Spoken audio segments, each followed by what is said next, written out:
Hello dear students, मैं पीके sir आप सभी का बहुत बहुत स्वागत करता हूं हमारे इस जो कि बेहतरीन से प्लेटफॉर्म पे। आज हम लोग जो कि करने वाले हैं, मेनली हम लोग क्या करने वाले हैं सो देख लीजिएगा। हम लोग पिछले सेशन में देखे थे कि फीमेल रिप्रोडक्टिव सिस्टम और मेल रिप्रोडक्टिव सिस्टम कैसे जो कि फर्टाइल करती है, एग्स फॉर्मेशन करती है, स्पर्म और जो कि एग्स जो कि दोनों मिल के कैसे एक बेबी का फॉर्मेशन करता है। और आज हम लोग देखेंगे कि कैसे जब फर्टाइल होने के बाद फर्टिलाइजेशन के आफ्टर जो कि वह बेबी का रूप कैसे धारण कर लेता है, जो छोटा सा एक प्यारा सा बेबी धरती पे आता है। उसी को कहानी को आगे बढ़ाते हैं। हम लोग यहाँ पे आपको दिख रहा है stage of the menstrual cycle. अब देखिएगा फीमेल बॉडी में एक मेंस्ट्रुअल साइकिल होता है, वो देखिए किस टाइप से काम करता है, उसको भी हम समझ लीजिएगा।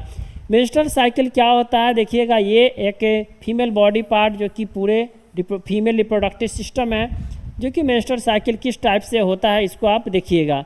मेंस्ट्रुअल साइकिल कैसे आता है, इस सारे बॉडी पार्ट को हम लोग कैसे, कौन सा बॉडी पार्ट का क्या नाम होता है और उसका क्या फंक्शन होता है, इसको हम लोग देख चुके हैं। आइए हम लोग करते हैं मेंस्ट्रुएशन क्या होता है। मेंस्ट्रुएशन में देखिएगा leaning of the uterus and said resulting in the release the blood and the tissues from the body through the vagina।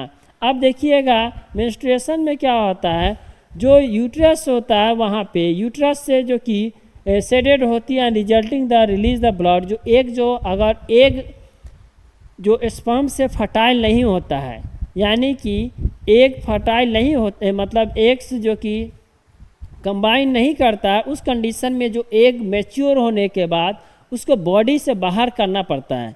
और बॉडी से बाहर करने के लिए उसको जो कि आपको इस बॉडी पार्ट जो कि वर्जाइना से होते हुए आपको वह बॉडी पार्ट से रिलीज़ करना पड़ जाता है उस हमारे बॉडी को। उस बॉडी जब रिलीज़ करता है उसी को मेंस्ट्रुएशन कहते हैं।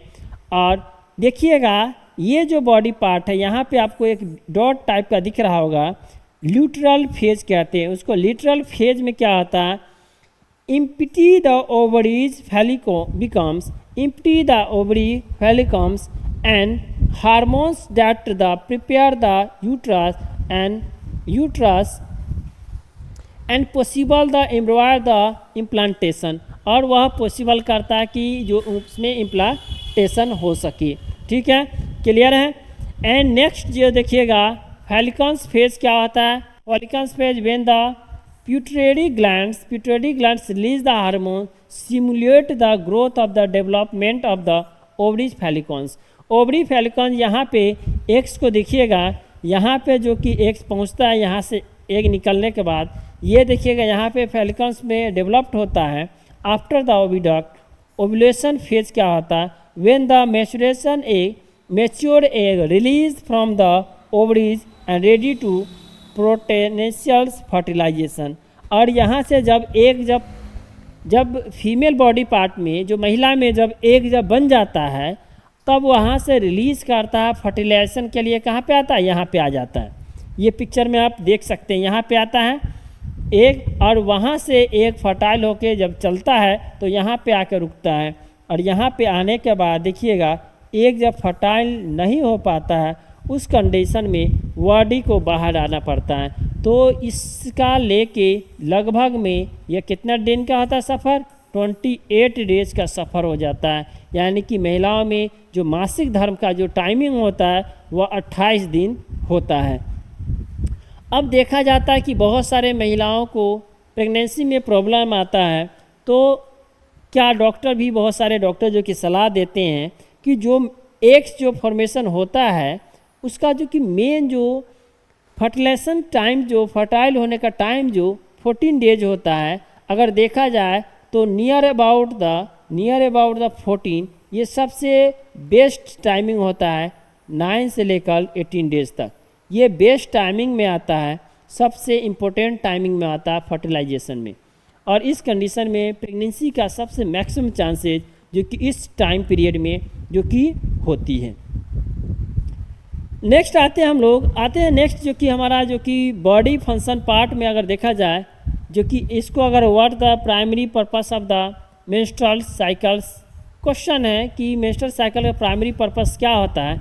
तो मेंस्ट्रुअल साइकिल का प्राइमरी पर्पस होता है कि जो एग्स होता है यहाँ पे बना, अब उसको क्या होता है रिलीज करना। यहाँ पे एग्स का फॉर्मेशन हुआ, यहाँ से ये आया, यहाँ से ये सॉरी इस हिसाब से यहाँ से चले, यहाँ से एक बना, यहाँ से चलते हैं स्टेज 1 से, यहाँ पे एक बना, फिर यहाँ से यहाँ पे आएगा, फिर यहाँ से इस पार्ट में आया फेलिपन्स में, और वहाँ से फिर बॉडी को वहाँ से इस जो कि यूथरा में रिलीज किया, फिर इसको यहाँ तक पहुँचाया, वहाँ से बॉडी से बाहर आ जाता है। ठीक है, ये हमारा जो कि मेन पर्पस हो जाता है।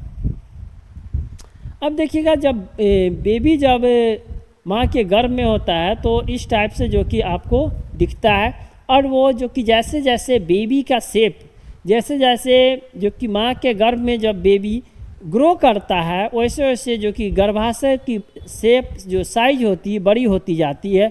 आपको इस टाइप से जो कि गर्भ धारण की हुई जो कि जो गर्भवती जो कि महिलाएं होती है उसको आप देखते हैं। और ऐसा इसलिए होता है क्योंकि जो बेबी जो छोटा सा फर्टाइल होकर बनाता, वह धीरे धीरे आफ्टर 7, 8, 9 मंथ में वह क्या आता है एक बेबी का रूप धारण कर लेता है जो कि बड़ा होता है।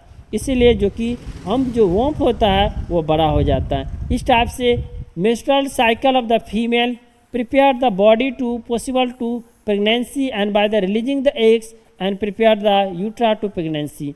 अब देखिए मेंस्ट्रुअल साइकिल बॉडी जो फीमेल बॉडी को प्रेगनेंसी के लिए तैयार करता है, और जो मैच्योर एग होता है उसको प्रेगनेंसी में पार्टिसिपेशन में हेल्प करता है। And no pregnancy happens uterus shedded the inner lining during the menstruation. अब जब मेंस्ट्रुएशंस होती है, अगर आप किसी में जो कि मेंस्ट्रुअल साइकिल जो कि रुक जाती है तो उस कंडीशन में प्रेगनेंसी होने का चांसेस नहीं होती है, या अगर कोई फीमेल जो कि प्रेग्नेंट हो जाती है आफ्टर दैट मेंस्ट्रुअल साइकिल जो कि रुक जाता है, उसके बाद जो कि ब्लड बॉडी से बाहर नहीं आता है। तो ये सारे जो कि नॉलेज के पॉइंट ऑफ व्यू से हम आपको पूरा जो कि बता दिए। अब उसके बाद जब कोई फीमेल जो कि प्रेग्नेंट होती है उस कंडीशन में जो कि क्या करना होता है, आप देखिएगा कि इसमें मेनली जो कि होता है चेकआउट करेंगे। तो अगर हम लोग जो दोनों पार्ट में जो हम पिछले वीडियो के और इस लेक्चर में देखे हैं, दोनों में क्या क्या देखे हैं, तो आप रिव्यू कीजिएगा, पॉइंट रिव्यू कीजिएगा समरी। तो ह्यूमन रिप्रोडक्टिव सिस्टम देखे थे। ह्यूमन रिप्रोडक्टिव सिस्टम क्या होता है? It is specialized from the organ of structures responsible to produce the transporting facilities the unions of the male and females reproductive utilize the creating the offsprings। offspring मतलब होता है अपने ही जैसे बच्चों को जन्म देने के लिए ये फीमेल रिप्रोडक्ट जो कि ह्यूमन रिप्रोडक्टिव सिस्टम जो कि काम करता है। उसमें कौन कौन ऑर्गन्स काम करता है, कौन कौन ऑर्गन्स का बात बताए थे, तो आप यहाँ ध्यान रखिएगा। मेल पार्टनर्स में अगर बात किया जाए तो टेस्टिस होता है, प्रोटेस्ट गेंस होता है, वास डिफेनर्स होता है, यूथरा होता है, पेनिस होता है। ये मेल बॉडी पार्ट में होता है। यहाँ से अगर बात करें फीमेल बॉडी पार्ट में तो इंक्लूडिंग द ओवरी हो गया, ओविडक्ट ओवर फैलिपन्स ट्यूब बोलते हैं, यूट्रस हो गया, कार्विक्स हो गया और वर्जाइना, ये इंपॉर्टेंट जो कि फीमेल बॉडी पार्ट होते हैं। ठीक है, और यहाँ पे बात किया जाए मेंस्ट्रुअल जो कि साइकिल होती है, मेंस्ट्रुअल साइकिल की बात किया जाए तो it is requiring the process of the approximately 28 days, लगभग में 28 डेज जो कि मेंस्ट्रुअल साइकिल्स होती है। And female characterize by the change the uterus and the ovary, और इसमें जो कि फीमेल का जो कि यूट्रस और ओवरी जो कि चेंज करता है, जिसके कारण ड्यूरिंग द 28 डेज ये होती है। अब आते हैं हम लोग नेक्स्ट पॉइंट में, अब आते हैं हम लोग the miracle of the life. और इतने सारे जो कि संघर्ष करने के बाद जादुई होता है और एक बच्चे का फॉर्मेशन होता है, जिसको हम लोग प्यारा सा बेबी को देख रहे हैं। ये बेबी जो कि रेडी है जन्म लेने के लिए, धरती पे आने के लिए यह बेबी रेडी हो चुका है। अब देखिए, imagine you are the baby and grow inside your mother's womb. Imagine करिए कि अगर आप एक बेबी रहे होइएगा, उस समय आप कैसे सफ़र की होइएगा, अपनी माँ के गर्भ में कैसे रहे होइएगा। And you are the about the set out of the journey of the from the conception of the birth. आप उससे अनुमान लगा सकते हैं कि आपका जो जर्न का जो कि प्रोसेस कितना हैवी रहा, लाखों बिलियंस ट्रिलियंस जो कि स्पर्म्स में से आप एक बने, कितना लंबा सफ़र रहा होगा। And creating the monthly diary and journey का canvas as if you are the developing the foetus and detailing the stage of your growth. अगर आप एक नोट्स बना के लिखिए तो 9 मंथ का जर्नी कैसे रहा, बहुत ही इमेजिन होता है। Including the simple illustration of the diagram of the company of the child entry. अब देखिएगा हम पूरा एंट्री करने के बाद इस टाइप से यहाँ पे पहुँचते हैं, यहाँ पे एक बेबी बन जाता है। ठीक है, नेक्स्ट हम लोग देखें इस टाइप से ये बेबी का फॉर्मेशन होता है। अब हम लोग यहाँ पे देख सकते हैं ये जो हमारा प्यारा सा बेबी जन्म लेके रेडी है और इसको वेलकम करते हैं, वेलकम ऑन अर्थ। दुनिया में, वर्ल्ड में, इस दुनिया में, इस धरती पे बच्चे का स्वागत है। और इतने सारे संघर्ष करने के बाद, एक बच्चा जो कि इतने सारे संघर्ष करने के बाद देख रहे हैं जन्म लेने के लिए कितने सारे स्पर्म स्ट्रगल करता है, कितने सारे एग्स स्ट्रगल करता है, तब जाके वह एक बेबी को बना पाता है। और इतना सारा जो कि संघर्ष के बाद एक बेबी का निर्माण हुआ और ये प्यारा सा बेबी धरती पे इमेजिन सा जन्म लेने के लिए तैयार होते हैं। तो आज हम लोग पूरे सफ़र जो कि हाउ टू बेबी बर्थ, 0 से लेकर पूरे बेबी को जन्म लेने तक कितना सफ़र, कितने स्टेज को पार करना पड़ता है, ये सारे को हम लोग आसानी से समझें। क्लियर होगा आप लोगों को।